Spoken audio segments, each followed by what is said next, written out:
Hello po, good day. Bali, ito na po yung inyong order for the brand new Nintendo Switch OLED. 128GB natin. So, SD card natin, inserted na rin po siya sa inyong Switch unit. Serial ending in 5930. Now, yung Switch po ninyo is naka-dual boot na rin po siya. It has yung ating jailbreak mode and legit mode.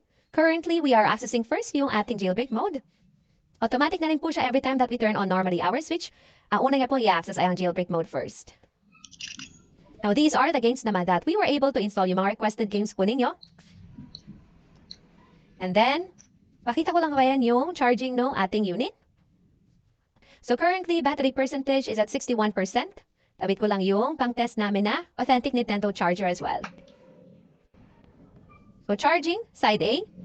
And then, kabila, charging, side B. So, let's leave it charging for now. 61%. And then, yung ating Joy-Con.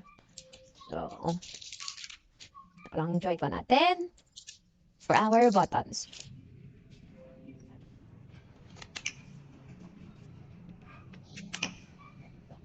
And let's first start with our analog. Left analog. Left, right, up, down. All good. And our right analog.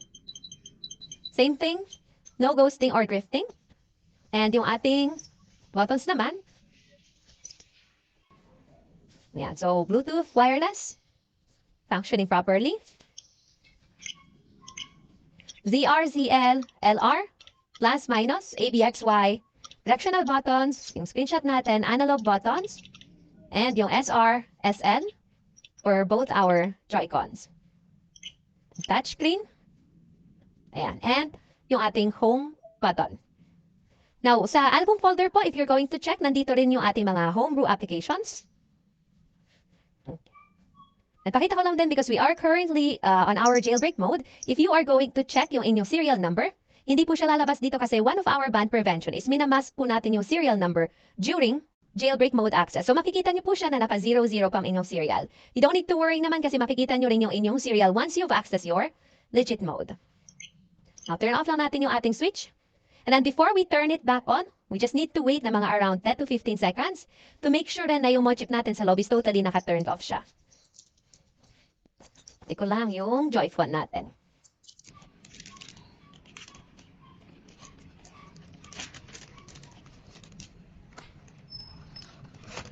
So let's try turning on. Once you see the logo na lumabas, hold down lang po natin agad yung ating volume down button para mapunta tayo sa ating Hecate menu selection. And then this time, we can choose our legit mode SysNAND. So sa legit mode po natin, dito tayo pwede mag-access ng ating eShop, multiplayer online, or if you have physical game cartridges, dito nyo rin po siya pwedeng laruin. Now, because we are currently on legit mode, if you are going to check naman yung inyong album folder, expect na hindi po ninyo makikita yung mga homebrew applications dito. Rather, pag meron na po kayo mga nakasave na photos or screenshots, dito po siya lalabas. And as what I mentioned po before, yung inyong serial po, dito nyo po makikita pag-access ng inyong legit mode. So, serial ending in 5930, which is the same po dito sa sticker sa ilalim ng inyong Switch unit. And then we also have here sa inner box natin, ending 5930. Now, meron na rin po kaming naka-install na free tempered glass for you, and then we've also included a freebie pouch na rin for your package. Of course, kasama na yung complete accessories that comes with the box, yung ating Joy-Cons. We have here yung ating charger, HDMI, side strap, and hand grip, and yung ating charging dock. By the way, this order pala is going to Puerto Princesa, Palawan. So, okay na po yung inyong order. Ipapack na lang din namin ito. Check ko lang yung charge battery. So, we left it charging at 61%. Now, our battery has increased to 64%. Ipapack na lang din namin yung inyong order, and then, pa-wait na lang din po for the tracking to update sa inyong app. Then, I'll be sending photos of the other inclusions that we have for your package. Thank you, and happy gaming!